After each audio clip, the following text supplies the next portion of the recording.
The Scarlet Letter by Nathaniel Hawthorne. Chapter 8. The Elf Child and the Minister. Governor Bellingham, in a loose gown and easy cap, such as elderly gentlemen loved to endue themselves with in their domestic privacy, walked foremost, and appeared to be showing off his estate and expatiating on his projected improvements. The wide circumference of an elaborate ruff beneath his grey beard, in the antiquated fashion of King James's reign, caused his head to look not a little like that of John the Baptist in a charger. The impression made by his aspect, so rigid and severe, and frostbitten with more than autumnal age, was hardly in keeping with the appliances of worldly enjoyment wherewith he had evidently done his utmost to surround himself.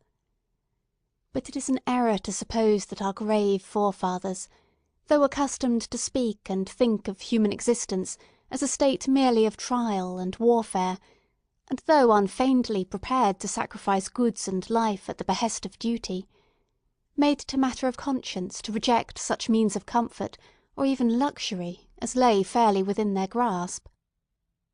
This creed was never taught, for instance, by the venerable pastor, John Wilson, whose beard, white as a snowdrift, was seen over Governor Bellingham's shoulder, while its wearer suggested that pears and peaches might yet be naturalised in the New England climate, and that purple grapes might possibly be compelled to flourish against the sunny garden wall.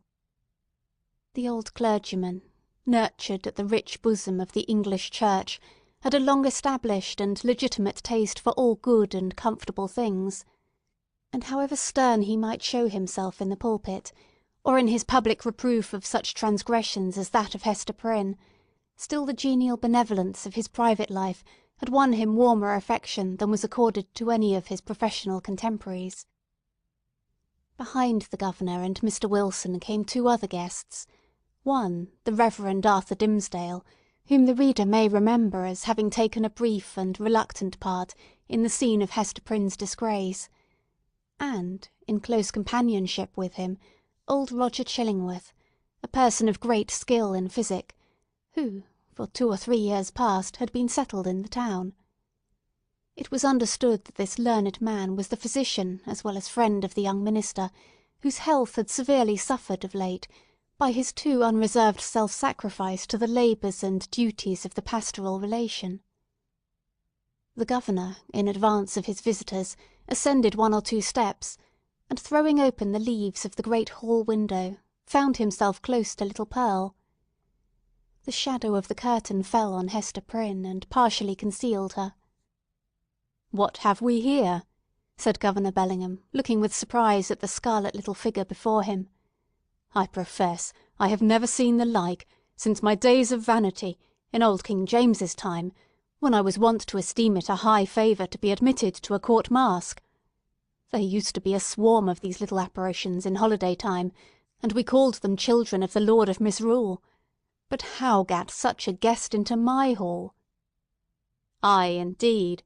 cried good old Mr. Wilson. "What little bird of scarlet plumage may this be? Methinks I have seen just such figures when the sun has been shining through a richly painted window, and tracing out the golden and crimson images across the floor. But that was in the old land. Prithee, young one, who art thou, and what has ailed thy mother to bedizen thee in this strange fashion? Art thou a Christian child, ha? Dost thou know thy catechism?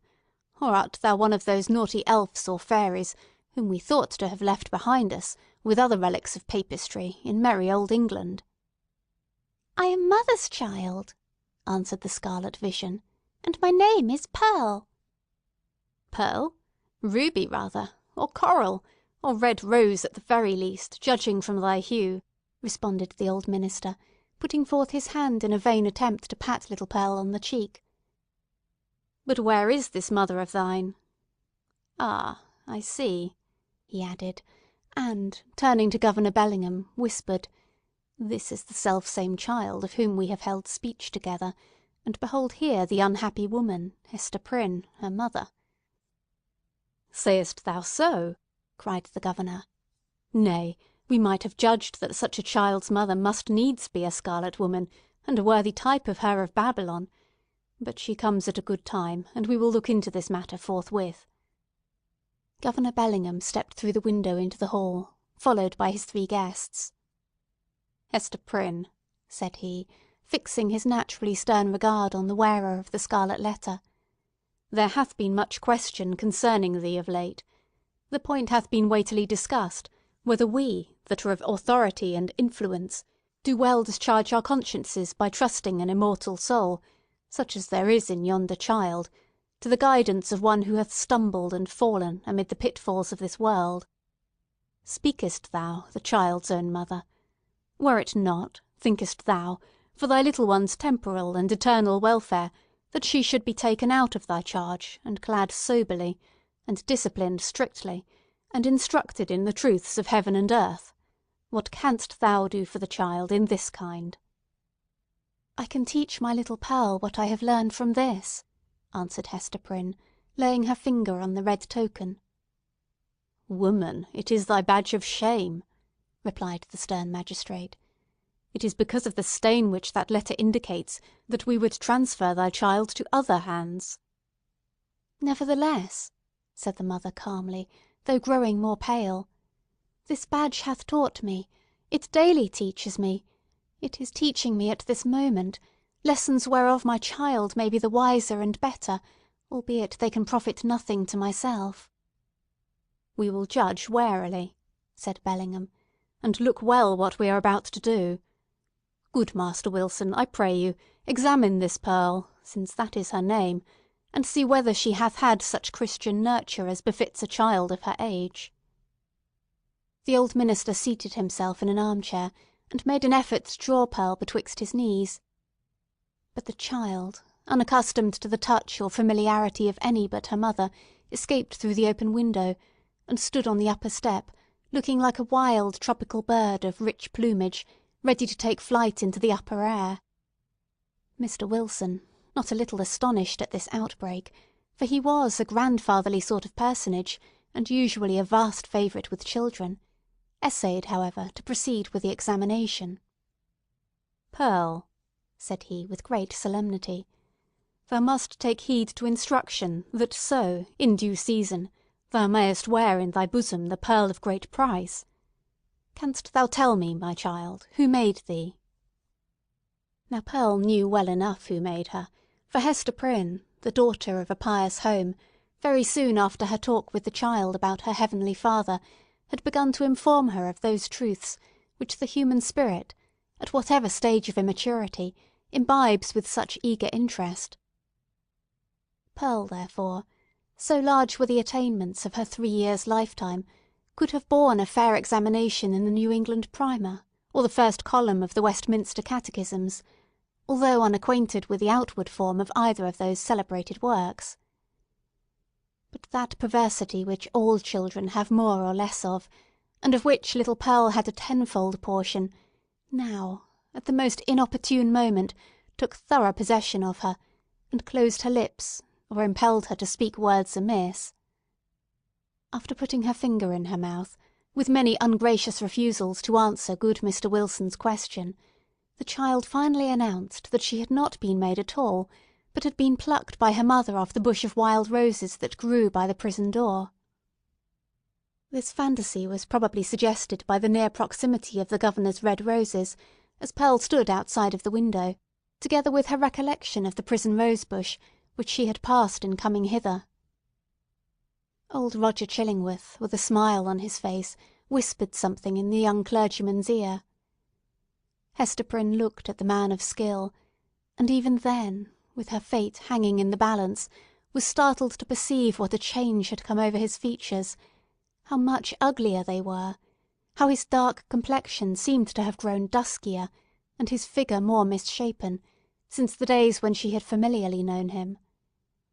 She met his eyes for an instant, but was immediately constrained to give all her attention to the scene now going forward.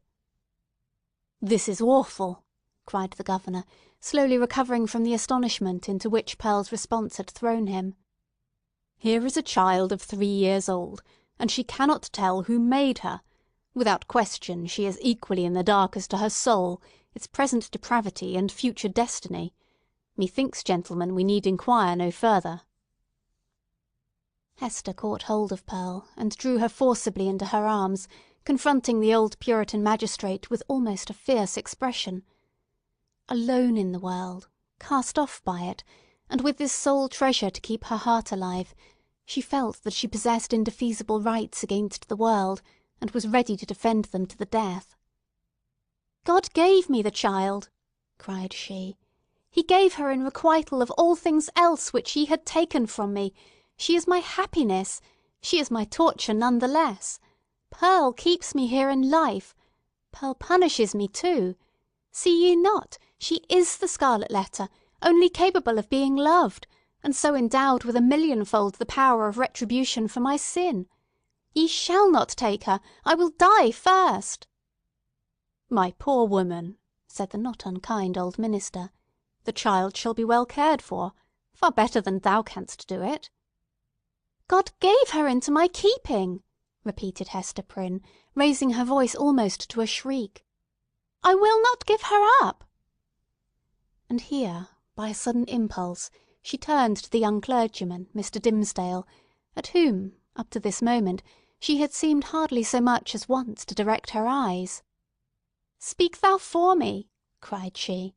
"Thou wast my pastor, and hadst charge of my soul, and knowest me better than these men can. I will not lose the child. Speak for me. Thou knowest, for thou hast sympathies which these men lack, thou knowest what is in my heart, and what are a mother's rights, and how much the stronger they are, when that woman has but her child and the Scarlet Letter. Look thou to it! I will not lose the child! Look to it!"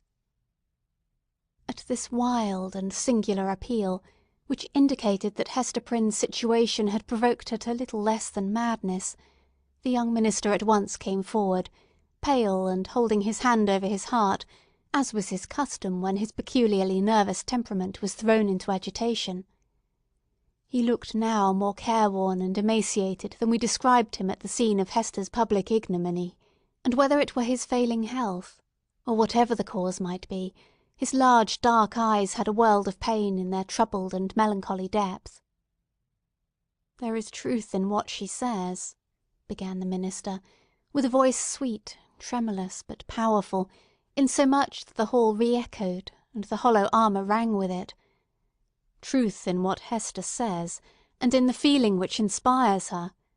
God gave her the child, and gave her too an instinctive knowledge of its nature and requirements, both seemingly so peculiar, which no other mortal being can possess. And, moreover, is there not a quality of awful sacredness in the relation between this mother and this child?" "Ay, how is that, good Master Dimmesdale?" interrupted the governor. "Make that plain, I pray you." "It must be even so," resumed the minister. "For, if we deem it otherwise, do we not thereby say that the Heavenly Father, the Creator of all flesh, hath lightly recognised a deed of sin, and made of no account the distinction between unhallowed lust and holy love? This child of its father's guilt and its mother's shame hath come from the hand of God, to work in many ways upon her heart, who pleads so earnestly, and with such bitterness of spirit, the right to keep her. It was meant for a blessing, for the one blessing of her life. It was meant, doubtless, as the mother herself hath told us, for a retribution too, a torture to be felt at many an unthought-of moment, a pang, a sting, an ever-recurring agony, in the midst of a troubled joy. Hath she not expressed this thought in the garb of the poor child, so forcibly reminding us of that red symbol which sears her bosom?" "Well said again!" cried good Mr. Wilson. "I feared the woman had no better thought than to make a mountebank of her child." "Oh, not so, not so!" continued Mr. Dimmesdale. "She recognises, believe me, the solemn miracle which God hath wrought in the existence of that child. And may she feel, too, what methinks is the very truth, that this boon was meant, above all things else, to keep the mother's soul alive, and to preserve her from blacker depths of sin into which Satan might else have sought to plunge her." Therefore it is good for this poor, sinful woman that she hath an infant immortality, a being capable of eternal joy or sorrow, confided to her care, to be trained up by her to righteousness, to remind her, at every moment, of her fall, but yet to teach her, as it were, by the Creator's sacred pledge, that, if she bring the child to heaven, the child will also bring its parent thither. Herein is the sinful mother happier than the sinful father. For Hester Prynne's sake, then, and no less for the poor child's sake, let us leave them as Providence hath seen fit to place them." "You speak, my friend, with a strange earnestness," said old Roger Chillingworth, smiling at him. "And there is a weighty import in what my young brother hath spoken," added the Reverend Mr. Wilson. "What say you, worshipful Master Bellingham? Hath he not pleaded well for the poor woman?" "Indeed hath he," answered the magistrate, "and hath adduced such arguments that we will even leave the matter as it now stands, so long at least as there shall be no further scandal in the woman. Care must be had, nevertheless, to put the child to due and stated examination in the catechism at thy hands or Master Dimmesdale's. Moreover, at proper season, the tithing men must take heed that she go both to school and to meeting." The young minister, on ceasing to speak, had withdrawn a few steps from the group, and stood with his face partially concealed in the heavy folds of the window curtain, while the shadow of his figure, which the sunlight cast upon the floor, was tremulous with the vehemence of his appeal. Pearl, that wild and flighty little elf, stole softly towards him, and taking his hand in the grasp of both her own, laid her cheek against it, a caress so tender, and withal so unobtrusive, that her mother, who was looking on, asked herself, "Is that my Pearl?" Yet she knew that there was love in the child's heart, though it mostly revealed itself in passion, and hardly twice in her lifetime had been softened by such gentleness as now. The minister—for, save the long-sought regards of woman, nothing is sweeter than these marks of childish preference—accorded spontaneously by a spiritual instinct, and therefore seeming to imply in us something truly worthy to be loved. The minister looked round, laid his hand on the child's head, hesitated an instant, and then kissed her brow. Little Pearl's unwonted mood of sentiment lasted no longer. She laughed and went capering down the hall, so airily that old Mr. Wilson raised a question whether even her tiptoes touched the floor. "The little baggage hath witchcraft in her, I profess," said he to Mr. Dimmesdale. "She needs no old woman's broomstick to fly withal." "A strange child," remarked old Roger Chillingworth. "It is easy to see the mother's part in her. Would it be beyond a philosopher's research, think ye, gentlemen, to analyse that child's nature, and, from its make and mould, to give a shrewd guess at the father?" "Nay, it would be sinful in such a question to follow the clue of profane philosophy," said Mr. Wilson. "Better to fast and pray upon it, and still better, it may be, to leave the mystery as we find it, unless Providence reveal it of its own accord. Thereby every good Christian man hath a title to show a father's kindness towards the poor deserted babe." The affair being so satisfactorily concluded, Hester Prynne, with Pearl, departed from the house. As they descended the steps, it is averred that the lattice of a chamber window was thrown open, and forth into the sunny day was thrust the face of Mistress Hibbins, Governor Bellingham's bitter-tempered sister, and the same who, a few years later, was executed as a witch. "Hist! Hist!" said she, while her ill-omened physiognomy seemed to cast a shadow over the cheerful newness of the house. "Wilt thou go with us to-night? There will be a merry company in the forest, and I well-nigh promised the black man that comely Hester Prynne should make one." "Make my excuse to him, so please you," answered Hester, with a triumphant smile. "I must tarry at home and keep watch over my little Pearl. Had they taken her from me, I would willingly have gone with thee into the forest, and signed my name in the black man's book, too, and that with my own blood." "We shall have thee there anon," said the witch lady, frowning, as she drew back her head. But here, if we suppose this interview betwixt Mistress Hibbins and Hester Prynne to be authentic and not a parable, was already an illustration of the young minister's argument against sundering the relation of a fallen mother to the offspring of her frailty. Even thus early had the child saved her from Satan's snare. Chapter 9. The Leech. Under the appellation of Roger Chillingworth, the reader will remember, was hidden another name, which its former wearer had resolved should never more be spoken. It has been related how, in the crowd that witnessed Hester Prynne's ignominious exposure, stood a man, elderly, travel-worn, who, just emerging from the perilous wilderness, beheld the woman, in whom he hoped to find embodied the warmth and cheerfulness of home, set up as a type of sin before the people. Her matronly fame was trodden under all men's feet. Infamy was babbling around her in the public market-place. For her kindred, should the tidings ever reach them, and for the companions of her unspotted life, there remained nothing but the contagion of her dishonour, which would not fail to be distributed in strict accordance and proportion with the intimacy and sacredness of their previous relationship.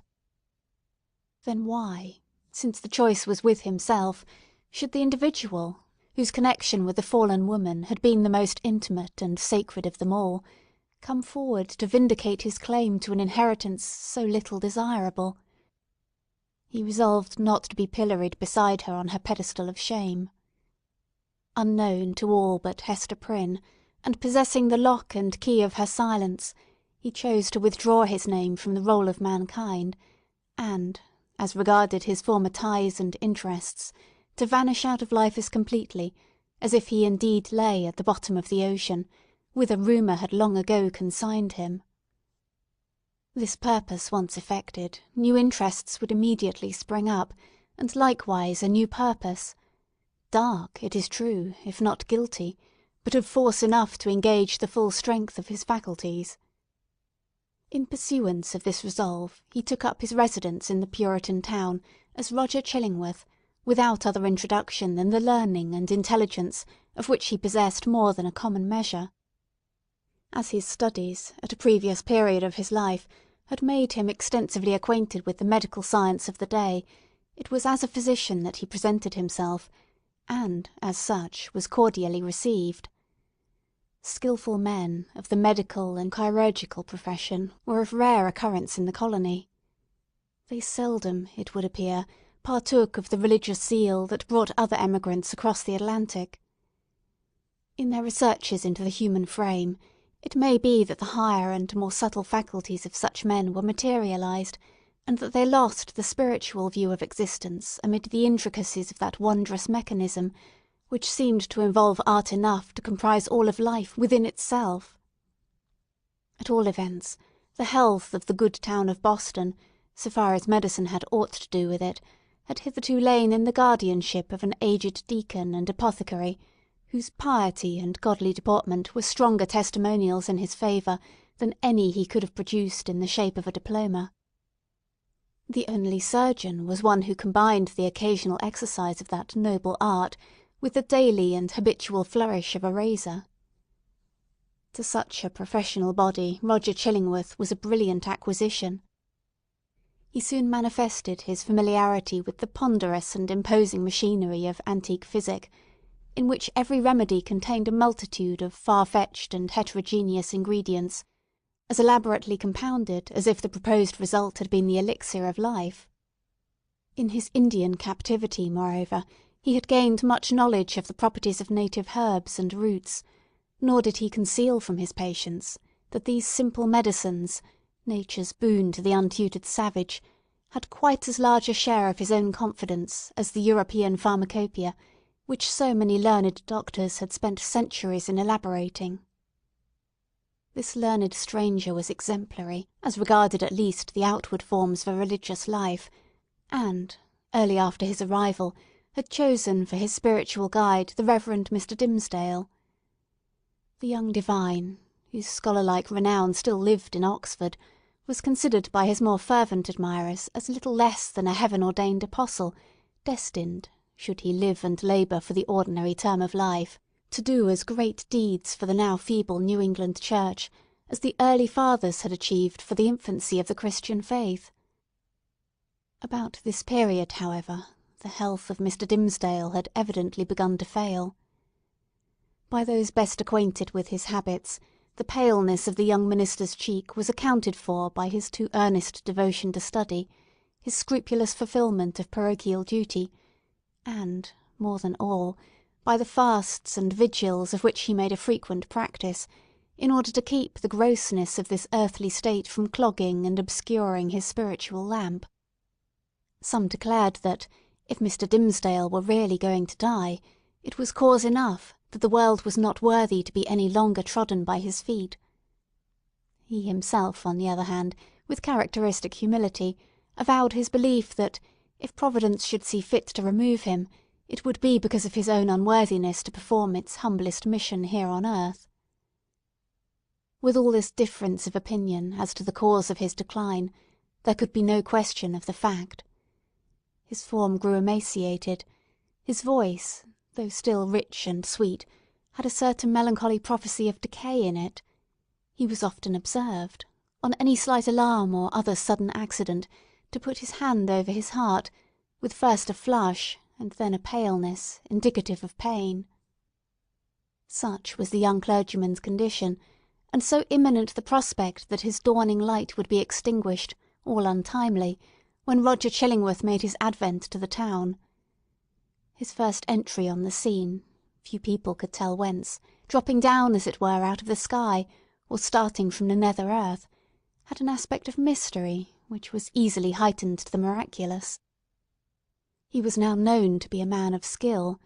It was observed that he gathered herbs and the blossoms of wild flowers, and dug up roots, and plucked off twigs from the forest trees, like one acquainted with hidden virtues in what was valueless to common eyes. He was heard to speak of Sir Kenelm Digby and other famous men, whose scientific attainments were esteemed hardly less than supernatural, as having been his correspondents or associates. Why, with such rank in the learned world, had he come hither? What could he, whose sphere was in great cities, be seeking in the wilderness? In answer to this query a rumour gained ground, and, however absurd, was entertained by some very sensible people, that Heaven had wrought an absolute miracle by transporting an eminent doctor of physic from a German university bodily through the air, and setting him down at the door of Mr. Dimmesdale's study. Individuals of wiser faith, indeed, who knew that Heaven promotes its purposes without aiming at the stage effect of what is called miraculous interposition, were inclined to see a providential hand in Roger Chillingworth's so opportune arrival. This idea was countenanced by the strong interest which the physician ever manifested in the young clergyman. He attached himself to him as a parishioner, and sought to win a friendly regard and confidence from his naturally reserved sensibility. He expressed great alarm at his pastor's state of health, but was anxious to attempt the cure, and, if early undertaken, seemed not despondent of a favourable result. The elders, the deacons, the motherly dames, and the young and fair maidens of Mr. Dimmesdale's flock were alike importunate that he should make trial of the physician's frankly offered skill. Mr. Dimmesdale gently repelled their entreaties. "I need no medicine," said he. But how could the young minister say so, when, with every successive Sabbath, his cheek was paler and thinner, and his voice more tremulous than before, when it had now become a constant habit, rather than a casual gesture, to press his hand over his heart? Was he weary of his labours? Did he wish to die?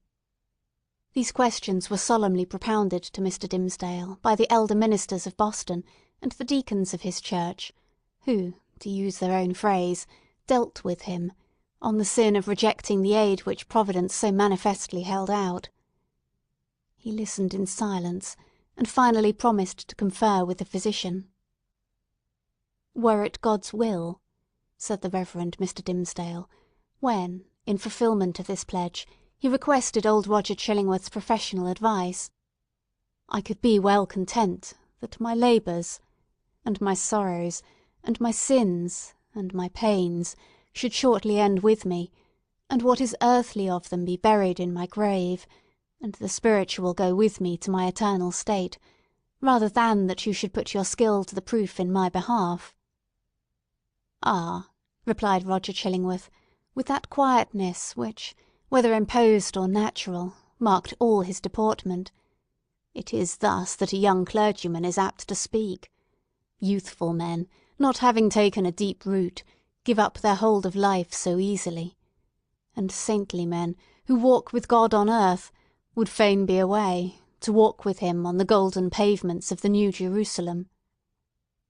"Nay," rejoined the young minister, putting his hand to his heart, with a flush of pain flitting over his brow, "were I worthier to walk there, I could be better content to toil here."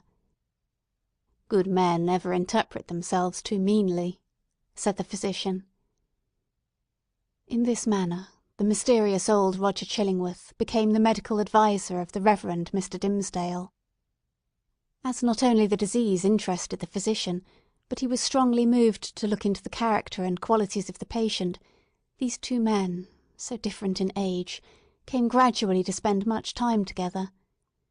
For the sake of the minister's health, and to enable the leech to gather plants with healing balm in them, they took long walks on the seashore, or in the forest, mingling various talk with the plash and murmur of the waves, and the solemn wind anthem among the tree-tops. Often, likewise, one was the guest of the other in his place of study and retirement. There was a fascination for the minister in the company of the man of science, in whom he recognised an intellectual cultivation of no moderate depth or scope, together with a range and freedom of ideas that he would have vainly looked for among the members of his own profession. In truth, he was startled, if not shocked, to find this attribute in the physician. Mr. Dimmesdale was a true priest, a true religionist, with the reverential sentiment largely developed, and an order of mind that impelled itself powerfully along the track of a creed, and wore its passage continually deeper with the lapse of time. In no state of society would he have been what is called a man of liberal views. It would always be essential to his peace to feel the pressure of a faith about him, supporting, while it confined him within its iron framework. Not the less, however, though with a tremulous enjoyment, did he feel the occasional relief of looking at the universe through the medium of another kind of intellect than those with which he habitually held converse. It was as if a window were thrown open, admitting a freer atmosphere into the close and stifled study, where his life was wasting itself away, amid lamplight, or obstructed day-beams, and the musty fragrance, be it sensual or moral, that exhales from books. But the air was too fresh and chill to be long breathed with comfort. So the minister, and the physician with him, withdrew again within the limits of what their church defined as orthodox. Thus Roger Chillingworth scrutinised his patient carefully, both as he saw him in his ordinary life, keeping an accustomed pathway in the range of thoughts familiar to him, and as he appeared when thrown amidst other moral scenery, the novelty of which might call out something new to the surface of his character. He deemed it essential, it would seem, to know the man, before attempting to do him good. Wherever there is a heart and an intellect, the diseases of the physical frame are tinged with the peculiarities of these. In Arthur Dimmesdale, thought and imagination were so active, and sensibility so intense, that the bodily infirmity would be likely to have its groundwork there. So Roger Chillingworth, the man of skill, the kind and friendly physician, strove to go deep into his patient's bosom, delving among his principles, prying into his recollections, and probing everything with a cautious touch, like a treasure-seeker in a dark cavern. Few secrets can escape an investigator who has opportunity and licence to undertake such a quest, and skill to follow it up. A man burdened with a secret should especially avoid the intimacy of his physician.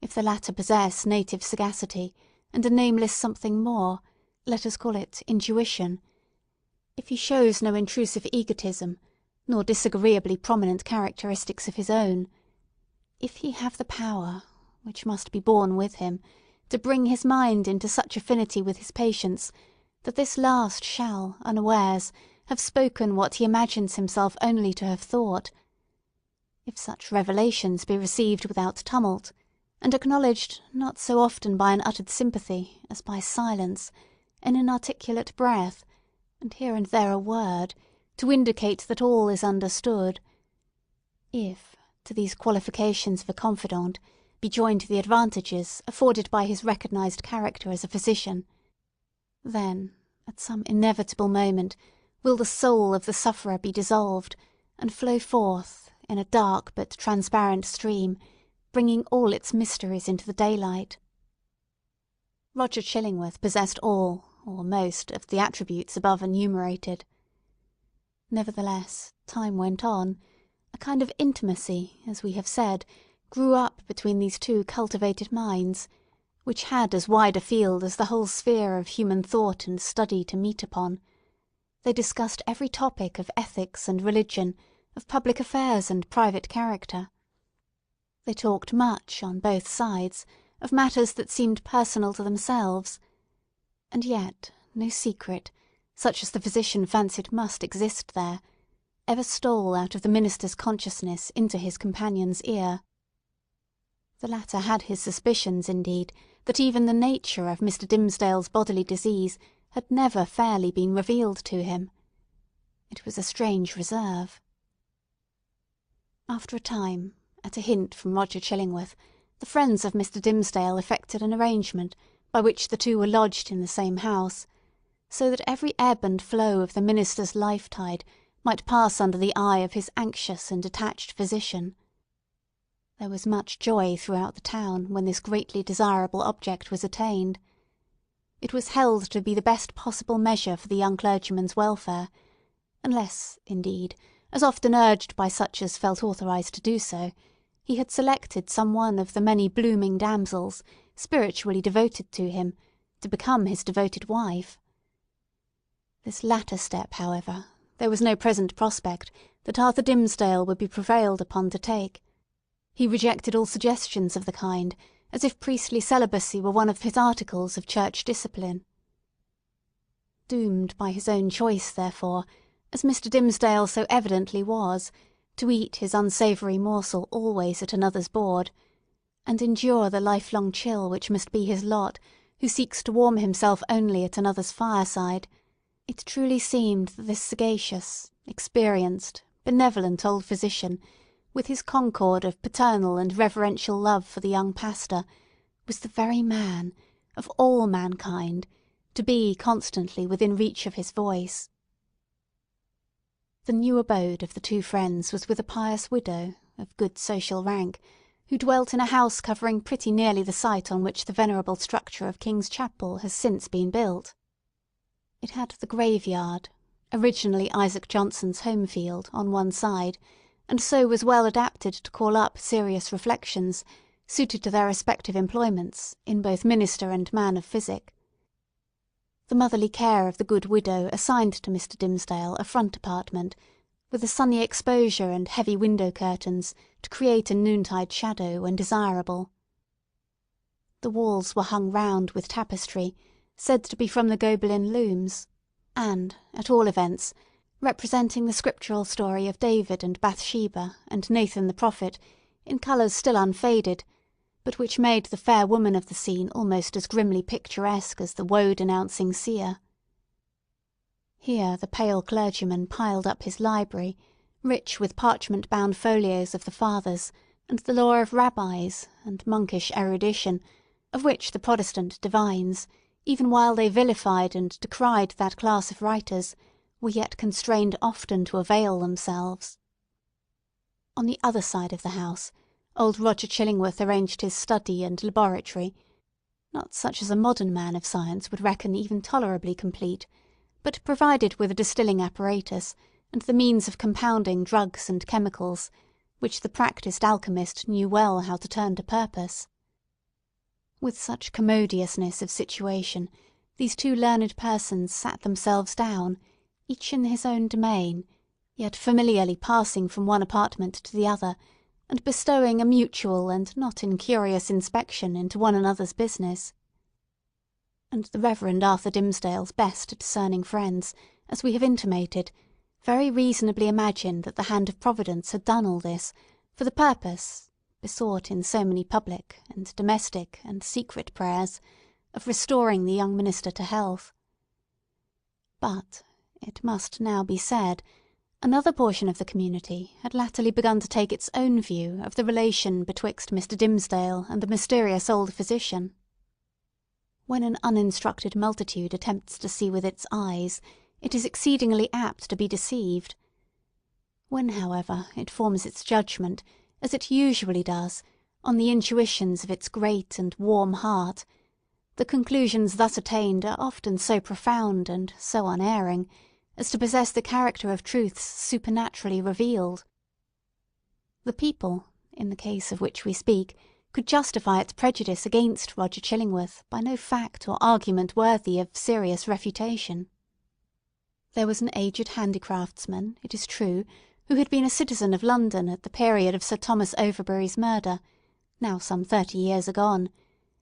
He testified to having seen the physician, under some other name, which the narrator of the story had now forgotten, in company with Dr. Foreman, the famous old conjurer, who was implicated in the affair of Overbury. 2 or 3 individuals hinted that the man of skill, during his Indian captivity, had enlarged his medical attainments by joining in the incantations of the savage priests, who were universally acknowledged to be powerful enchanters, often performing seemingly miraculous cures by their skill in the black art. A large number, and many of these were persons of such sober sense and practical observation that their opinions would have been valuable in other matters, affirmed that Roger Chillingworth's aspect had undergone a remarkable change while he had dwelt in town, and especially since his abode with Mr. Dimmesdale. At first his expression had been calm, meditative, scholar-like. Now there was something ugly and evil in his face, which they had not previously noticed, and which grew still the more obvious to sight the oftener they looked upon him. According to the vulgar idea, the fire in his laboratory had been brought from the lower regions, and was fed with infernal fuel, and so, as might be expected, his visage was getting sooty with the smoke. To sum up the matter, it grew to be a widely diffused opinion that the Reverend Arthur Dimmesdale, like many other personages of especial sanctity in all ages of the Christian world, was haunted either by Satan himself or Satan's emissary in the guise of old Roger Chillingworth. This diabolical agent had the divine permission, for a season, to burrow into the clergyman's intimacy and plot against his soul. No sensible man, it was confessed, could doubt on which side the victory would turn. The people looked, with an unshaken hope, to see the minister come forth out of the conflict, transfigured with the glory which he would unquestionably win. Meanwhile, nevertheless, it was sad to think of the perchance mortal agony through which he must struggle towards his triumph. Alas! To judge from the gloom and terror in the depths of the poor minister's eyes, the battle was a sore one, and the victory anything but secure.